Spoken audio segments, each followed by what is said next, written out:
25 November 2001ની એ તારીખ હતી. હરિયાણાના સિરસાથી ફતેહાબાદ જતી વખતે એક ભયાનક માર્ગ અકસ્માત થયો. એ અકસ્માતમાં એક ઘરની મા, પત્ની, એક ગૃહિણી હંમેશા માટે આ દુનિયા છોડીને ચાલી ગઈ. આ મામલો મોટર એક્સિડન્ટ ક્લેમ ટ્રિબ્યુનલમાં પહોંચ્યો. આ કાનૂની વ્યવસ્થાએ એ સ્ત્રીના આખા જીવનની, તેની મમતાની, તેની રાત દિવસની સેવાની કિંમત આંકી માત્ર 2,42,000 રૂપિયા. વળતરની આ રકમથી પરિવાર નારાજ થયો. તેમણે 2004માં પંજાબ અને હરિયાણા હાઈકોર્ટમાં અરજી કરી. લગભગ 2 દશક સુધી આ પરિવારની અપીલ પેન્ડિંગ રહી. વર્ષ 2011માં લાગેલી એક આગમાં આ કેસના કાગળો અને રેકર્ડ્સ બળીને ખાક થઈ ગયા.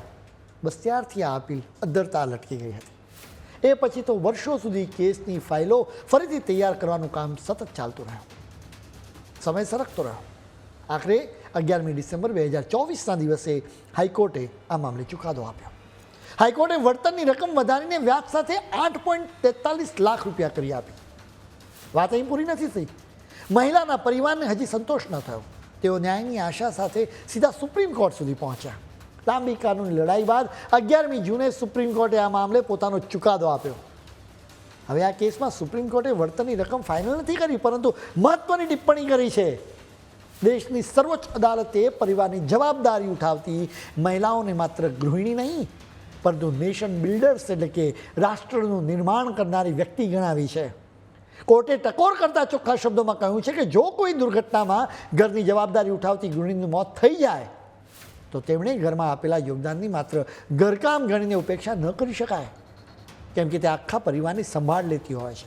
એટલે કોર્ટ બહુ મોટી હોય છે અને વળતર આપતી વખતે તેને એક અલગ અને મહત્ત્વના હક તરીકે જોવું પડે.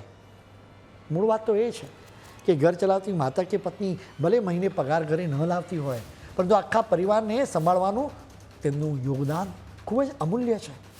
આ જ અદૃશ્ય પરિશ્રમનું મૂલ્ય નક્કી કરવા માટે કોર્ટે મહિને 30,000 રૂપિયાની અંદાજિત આવક ગણવાની વાત કરી છે. એટલે કે મૃત્યુના વળતરના કિસ્સાઓમાં આટલી માસિક આવકને ધ્યાનમાં રાખવી પડશે.